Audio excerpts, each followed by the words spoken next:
Hello everyone, I'm Smriti Sinha here and welcome back to our channel Science Zone. Today you follow, tomorrow we lead. और आप इस channel पे नए हो तो नीचे दिए सब्सक्राइब बटन पे क्लिक कीजिए और बेल आइकन दबाना ना भूलें। यदि आपने हमारे पहले के कोई भी वीडियोस मिस किए हैं तो ऊपर दिए आई बटन पे क्लिक करके आप हमारे पहले वाले वीडियोस देख सकते हो। हमारे साथ टेलीग्राम ग्रुप पे जुड़ने के लिए नीचे डिस्क्रिप्शन में एक लिंक है, उस पे क्लिक करके आप हमारे साथ टेलीग्राम ग्रुप पे भी जुड़ सकते हो।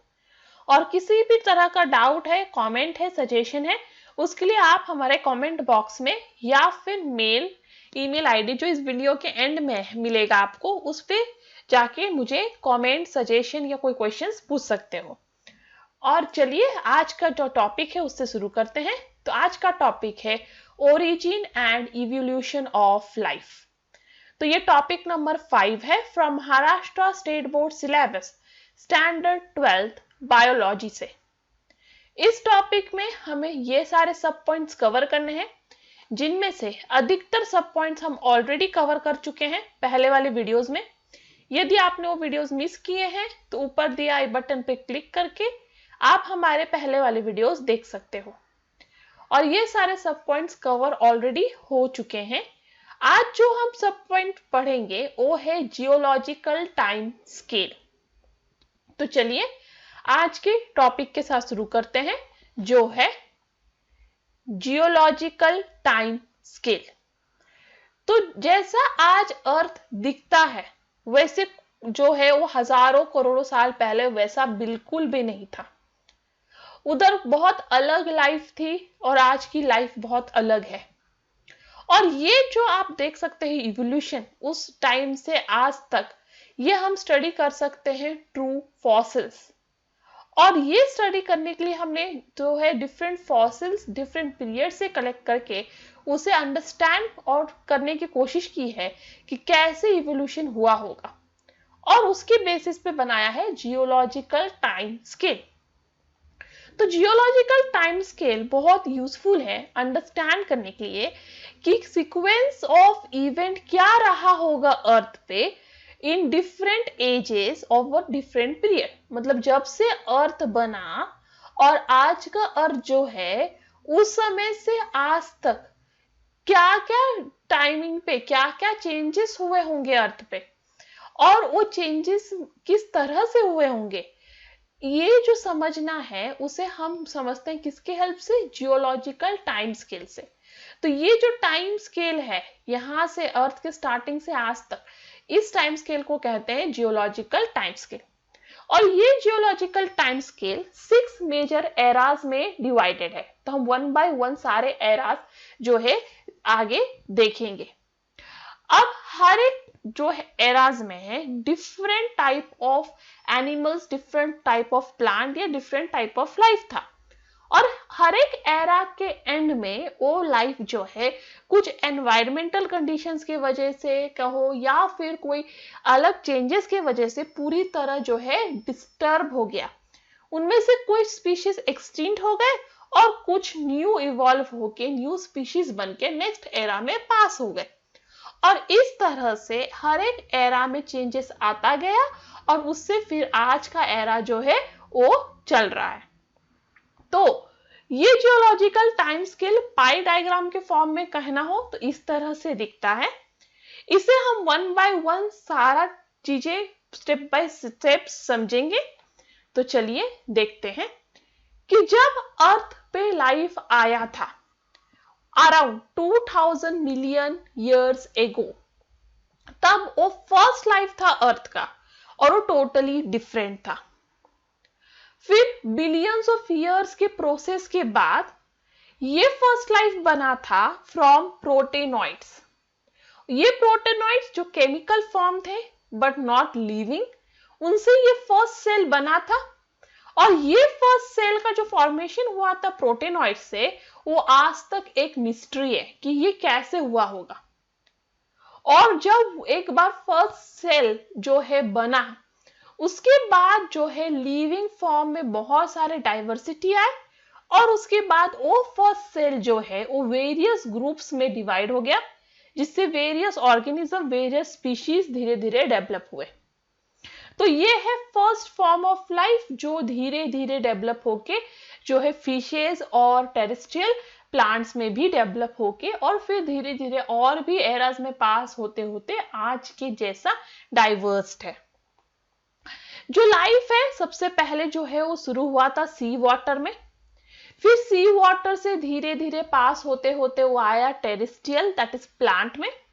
तो प्लांट जो थे सबसे फर्स्ट लिविंग बीइंग थे जो टेरेस्ट्रियल लाइफ जी सकते थे, जो लैंड पे रह सकते थे, जिन्होंने लैंड को अपना जीवन जीने के लिए माना कि वो सही है। तो फर्स्ट फॉर्म क्या था टेरेस्ट्रियल लाइफ जीने वाला? प्लांट। उसके पहले सारे जीव जो थे वो सी वाटर में ही रहते थे। फिर धीरे धीरे जो है जो वाटर में aquatic animals that is fishes जो रह गए, वो फिशेस धीरे धीरे इवॉल्व होने लगे अलग अलग फॉर्म में। और फिर उनमें जो एक फिश था लो फिन ग्रुप ऑफ फिशेस, वो सबसे ज्यादा डाइवर्स हुआ, वो अलग अलग टाइप से डेवलप हुआ। जैसे किसी ने साउट बनाया, किसी ने स्ट्रॉन्ग फिन्स बनाए, और फिर कुछ जो इनमें से लो फिन वाले ग्रुप वाले फिशेस थे, वो कुछ फिशेस तो ऐसे थे कि वो लैंड पे वापस जाके वाटर में वापस आ जाते थे, मतलब लैंड पे जाके वापस वाटर में आ सकते थे। उनमें इस तरह की कैपेसिटी डेवलप होने लगी। जो एक ये है सिलोकैंथ, सिलोकैंथ एक type of lobe fin fishes है जिसे हम लिविंग फॉसिल कंसिडर करते थे कि ये वाले जो फिशेस हैं वो टोटली जो है एक्सटिंक्ट हो चुके हैं और शायद अब ये सिर्फ फॉसिल्स के फॉर्म में पाए जाते हैं। बट बाद में ये जो है ये है सिलोकैंथ, ठीक है। तो ये है सिलोकैंथ, और ये जो फिशेस है बाद में पता चला कि ये लो फिन्स वाले फिशेस जिन्हें हम एक्सटिंक्ट मानते थे, जिन्हें हम मानते थे कि वो लिविंग फॉसिल के फॉर्म में ही है सिर्फ, बट ये सिलोकैंथ जो है मिले थे 1938 में साउथ अफ्रीका में, और इससे माना गया कि अभी भी एग्जिस्ट होते हैं।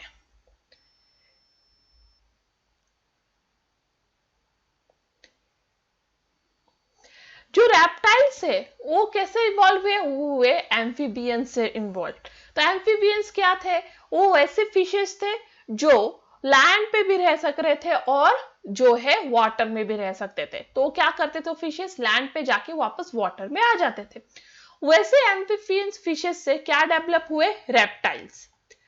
फिर जो फर्स्ट ट्रू लैंड वर्टिब्रेट था वो डेवलप हुआ इन द फॉर्म ऑफ रेप्टाइल्स, और ये जो है वो ऐसे फॉर्म ऑफ लाइफ थे कि उन्हें रिप्रोड्यूस करने के लिए वाटर में जाने की जरूरत नहीं थी, वो लैंड पे ही रह के रिप्रोड्यूस कर पा रहे थे।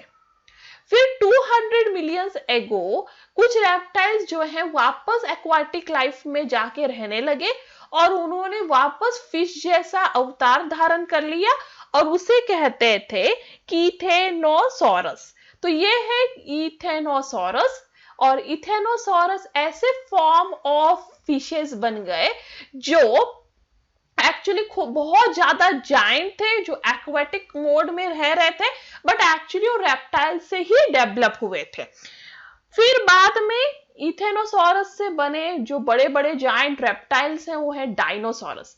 तो ऐसे कह सकते हो कि पहले जो है फिशेस थे जो सी में, वो फिशेस जो है वो इस तरह से डेवलप हो गए कि वो लैंड पे भी रह पा रहे थे और वाटर में भी, और उसके बाद रेप्टाइल्स बने उनसे। अब ये रेप्टाइल्स दो डिस्टिंक्ट क्लास में क्लासिफाई हो गए। एक रेप्टाइल जो वाटर में जाके रहने लगा जिसने फिश का फॉर्म ले लिया जो था इथेनोसॉरस, और दूसरा जो था वो बन गया लैंड पे रहने वाला reptile that is the giant reptile dinosaurs. But कुछ कारणों की वजह से ये सारे जो है फिश वाले रेप्टाइल्स और ये लैंड वाले रेप्टाइल दैट इज इथेनोसॉरस और डायनोसॉरस एक्सटिंक्ट हो गए। जो ये डिक्लाइन हो गए ये जायंट रेप्टाइल्स जैसे इथेनोसॉरस और डायनोसॉरस, मतलब वो नष्ट हो गए, एक्सटिंक्ट हो गए, खत्म हो गए। जब ये खत्म हुए तब शुरुआत हुआ इस अर्थ पे डोमिनेंस ऑफ मैमल्स। जब तक ये जो बड़े बड़े रेप्टाइल्स जो अर्थ पे रह रहे थे वाटर में या लैंड में, तब तक यहाँ पे जो है मैमल्स डेवलप नहीं हो पा रहे थे क्योंकि ये बहुत ज्यादा डोमिनेंट थे। बट इनका खत्म होना मैमल्स के लिए एक नई शुरुआत थी। और फिर जो बने विविपोरस ऑर्गेनिजम्स, जो बहुत ही ज्यादा इंटेलिजेंट थे। विविपोरस मतलब जो ऑर्गेनिज्म अपने जैसे ही दिखने वाले ऑर्गेनिजम्स को जन्म देते थे, ना कि एक को। और ये विविपोरस ऑर्गेनिजम्स, मैमल्स जिनको हम कहते हैं, वो बहुत ही ज्यादा इंटेलिजेंट थे और वो डेंजर को अवॉइड कर सकते थे। ये मैमल्स जो थे वो छोटे से ऑर्गेनिज्म से लेके बड़े ऑर्गेनिज्म तक डाइवर्स होने लगे। ये अर्ली मैमल्स बहुत सारे फॉर्म में मिलते थे, जैसे कि वेल्स, डॉल्फिन्स, सील्स और सी काउ। तो ये लोग जो है वाटर को डोमिनेट करने लगे, ये मैमल्स। बैट्स जो है ये ऐसे फर्स्ट मैमल्स थे जो एक्चुअली हवा में उड़ सकते थे। कंगारू रैट्स जो थे वो एक्चुअली फॉसोरियल थे, मतलब वो जो है जमीन में खोद के छोटा सा होल बना के उसमें रहते थे। और लेमूर्स जो हैं वो आर्बोरियल थे, मतलब वो प्लांट पे, ट्री पे रहने लगे। तो इस तरह से बहुत सारे डाइवर्सिटी आने लगे मैमल्स में। अब जो मेजर फिजिकल डिस्टरबेंस आने लगा जब कॉन्टिनेंटल ड्रिफ्ट आया, मतलब कॉन्टिनेंटल ड्रिफ्ट मतलब पहले जो अर्थ का स्ट्रक्चर था वो टोटली डिफरेंट था। तो जो भी कॉन्टिनेंट्स आज आपको जो दिख रहे हैं वैसे नहीं थे, उनका डिस्ट्रीब्यूशन टोटली डिफरेंट था। बट कॉन्टिनेंटल ड्रिफ्ट आने से जो प्लेट्स हैं अर्थ के वो मूव होने लगे, जिसके वजह से कॉन्टिनेंट्स जो है अपने ओरिजिनल जगह से मूव हो गए, दूसरी जगह पे चले गए, जिसकी वजह से साउथ अमेरिका जो है आज के डेट में जो नॉर्थ अमेरिका है उसको जाके ज्वाइन हो गया, जिसकी वजह से साउथ अमेरिका के जो एंस्ट्रियल फॉर्म्स थे, हॉर्स के, हिप्पोस के, रैबिट्स के, वो डोमिनेट करने लगे नॉर्थ अमेरिकन एनिमल्स को।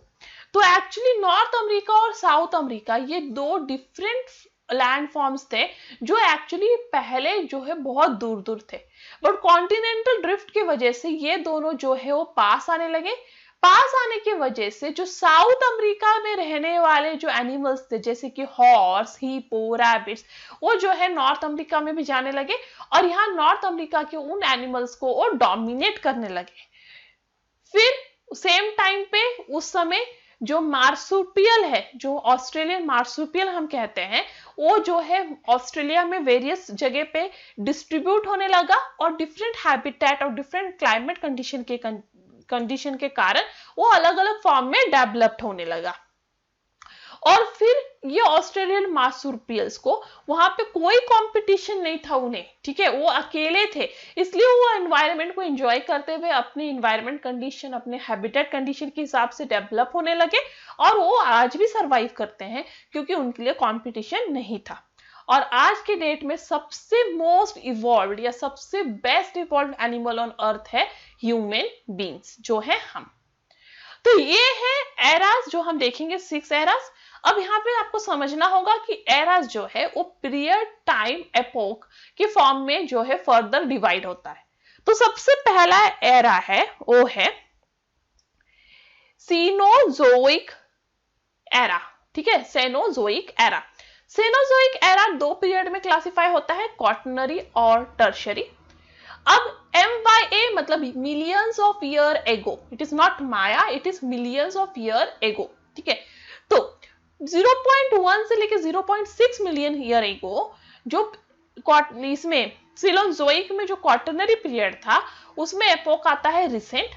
उसमें प्लांट लाइफ था एंजियोस्पर्म, एनिमल लाइफ था age of mammal, that is वहां पे early development of modern man हो रहा था, बर्ड्स थे, फिशेस थे, इंसेक्ट्स थे और ह्यूमन कल्चर धीरे धीरे डेवलप हो रहा था।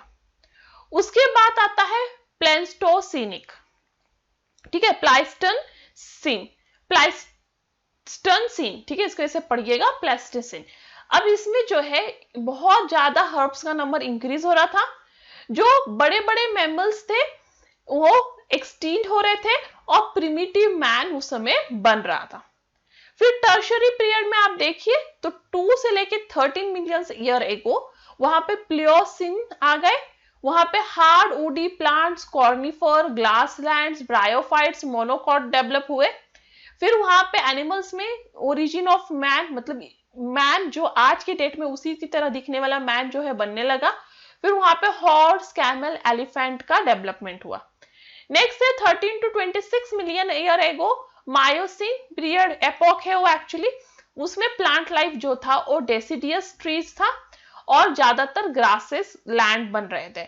एनिमल्स में देखें तो वहां पे फर्स्ट मैन एज एप दिखने लगा।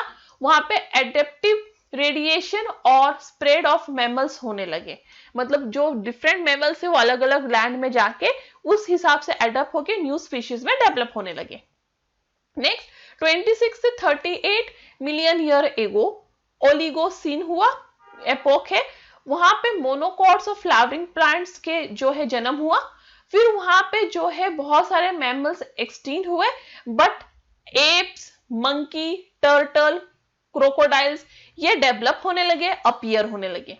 नेक्स्ट 38 से 50 मिलियन ईयर्स एगो 38 से 54 मिलियन ईयर एगो ईओसीन है। वहां पे डेवलपमेंट हुआ एंजियोस्पर्म्स का। वहां पे एनिमल्स की बात करें तो वहां प्लेसेंटल मैमल्स जो है वो डाइवर्सिफाई हुए और मॉडर्न बर्ड्स बनने लगे। फिर 54 से लेके 65 मिलियन ईयर एगो पैलेयोसीन था, तो वहां पे मॉडर्नाइजेशन ऑफ फ्लावरिंग प्लांट हुआ, मतलब जो एंजियोस्पर्म बन गए थे अब वो फ्लावरिंग प्लांट में कन्वर्ट होने लगे। और वहां पे जो है first primates rise of placental mammals हुआ। नेक्स्ट एरा जो है वो है मेसोजोइक। मेसोजोइक में जो है 65 से 135 मिलियन ईयर एगो वहां जो है फर्न्स जो है वो खत्म होने लगे धीरे धीरे और फर्स्ट फ्लावरिंग प्लांट जो है वो दिखने लगा। वहां जो डायनासोर्स थे या टूथेड बर्ड्स थे, मतलब डायनासोर जैसे ही दिखने वाले बड़े बड़े बर्ड्स वो डिसअपियर होने लगे और फर्स्ट मॉडर्न बर्ड्स वहां दिखे और यहाँ पे प्लेसेंटल मैमल्स भी डेवलप होने लगे। नेक्स्ट था जुरासिक पीरियड जो 135 से लेके 165 मिलियन ईयर एगो था। वहां पे ओरिजिन हुआ एंजियोस्पर्म्स का। वहां पे डोमिनेंस हुआ लायोपोड्स का, फर्न्स का, कॉर्निफर्न्स और साइकेंड्स का। फिर नेक्स्ट है ट्रायसिक। जैसे जुरासिक है वैसे ट्रायसिक है, उसमें 165 से लेके 225 मिलियन एगो वहां पे डोमिनेंस था जिम्नोस्पर्म्स का और वहां पे जो है एक्सटिंक्शन होने लगा सीड फर्न्स का। ठीक है, तो फर्न्स जो है वो एक्सटिंक्ट होने लगे थे। अब यहाँ पे जो है अपीयरेंस और राइज हुआ डायनासोर का इस पीरियड में। और यहाँ जो एक्सटिंक्शन था वो था प्रीमेटिव एम्फिबियंस खत्म हो रहे थे, डाइवर्सिफिकेशन ऑफ रेप्टाइल हो रहा था। जो रेप्टाइल्स थे वो बहुत जल्दी जल्दी डाइवर्सिफाई हो रहे थे, ओविपोरस मैमल्स बन रहे थे। ठीक है, और बहुत सारे डिफरेंट टाइप्स ऑफ फ्लाइज देखने के लिए मिल रहे थे। अब नेक्स्ट है प्लेंजोजोइक। अब इसमें जो फर्स्ट है पिरोमिनियन, उसमें है 225 से लेके 280 मिलियन ईयर एगो। उसमें ओरिजिन होने लगा कॉर्निफर्स का। वहां पे लाइकोपोड्स जो है डिक्लाइन, मतलब खत्म होने लगे।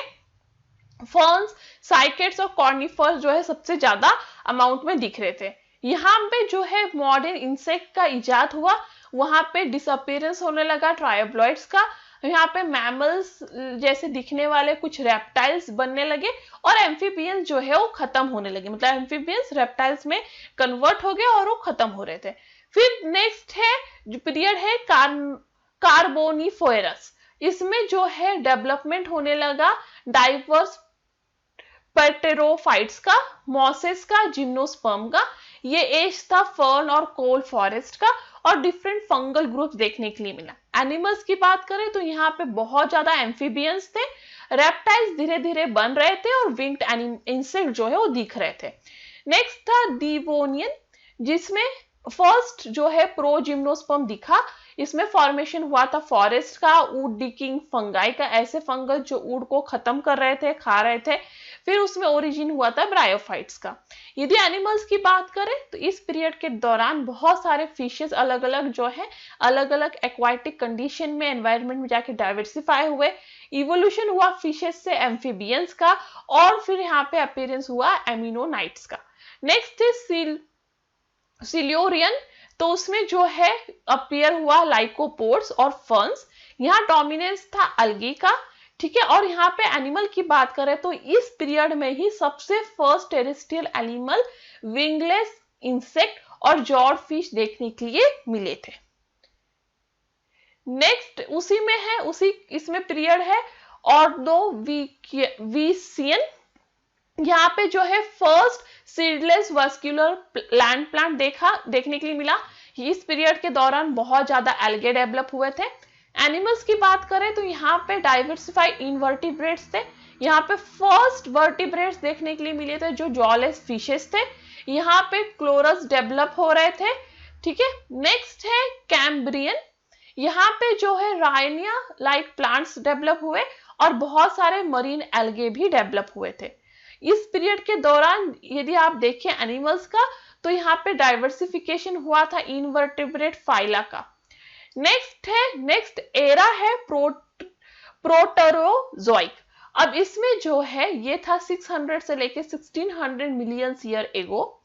यहाँ पे जो है यहाँ पे बहुत पुराने प्लांट्स कुछ थे क्लोरोफाइटिक एंसेस्टर बैक्टीरिया या सिंगल स्टेट प्रोटोस्टिटा या फिर ब्लू ग्रीन एल्गे का डेवलपमेंट हुआ था।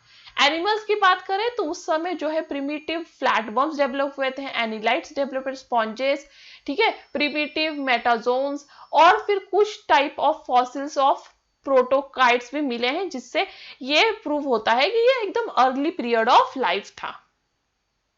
नेक्स्ट है आर्किनोजोइक जो 1600 से लेके 3800 मिलियन ईयर एगो था। इसमें कोई फॉसिल रिकॉर्ड नहीं है आज के डेट में, बट ऐसा माना जाता है प्लांट्स की फॉसिल रिकॉर्ड नहीं है। इसका मतलब उस समय लैंड पे टेरेस्ट्रियल लाइफ शुरू नहीं हुआ था, बट हाँ उस समय जो है सी में एनिमल के कुछ लाइफ थे in the form of virus, bacteria and algae, और सब के सब simple unicellular form of life ही थे। नेक्स्ट है ओजोइक। इस पीरियड के दौरान कोई लाइफ नहीं था अर्थ पे, ना कोई लाइफ था सी में, वहां पे कोई भी लिविंग बीइंग नहीं थे, सिर्फ केमिकल इवोल्यूशन और फॉर्मेशन ऑफ अर्थ हो रहा था। तो एक्चुअली ये जो पीरियड है जो टेक्स्ट बुक में दिया है वो उसी सीक्वेंस में मैंने इसको दिया है, बट ये उल्टा है। तो आप यहाँ पे जो एरा शुरू करोगे वो सबसे पहला एरा था एओजोइक जहां कोई फॉर्म ऑफ लाइफ नहीं था। फिर था आर्कोजोइक जहां पे धीरे धीरे simple unicellular form of life develop हो रहा था। नेक्स्ट एरा था प्रोटोजोइक जहां पे फ्लैटवर्म्स, एनालॉइड्स, स्पॉन्जेस, मेटाजोइड्स,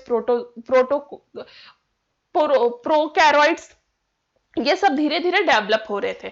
नेक्स्ट एरा था पैलेंजोजोइक। इसमें जो है बहुत सारे एम्फीबियंस, बहुत सारे रेप्टाइल्स, फिशेस, इंसेक्ट्स, ठीक है, और फर्स्ट वर्टिब्रेट्स भी इसी में डेवलप हुए थे।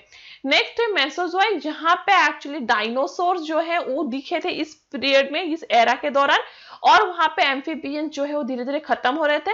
रेप्टाइल्स अलग अलग फॉर्म में जो है डेवलप हो रहे थे, मैमल्स कुछ कुछ फॉर्म में डेवलप हो रहे थे, but due to presence of dinosaurs and such reptiles ये मैमल्स का डेवलपमेंट उतना फास्ट नहीं था। नेक्स्ट एरा था सेनोजोइक जहां एक्चुअली अब डायनासोर का एरा खत्म हो चुका था और मैमल्स का एरा शुरू हुआ था, और मैमल्स धीरे धीरे अब जो है डेवलप हो रहे थे। फिर बहुत सारे डिफरेंट फॉर्म ऑफ मैमल्स देखने के लिए मिले इन land, in water, even in the arboreal cases. ठीक है, तो इस तरह से जो है ये सारे एराज है और इनके डेवलपमेंट।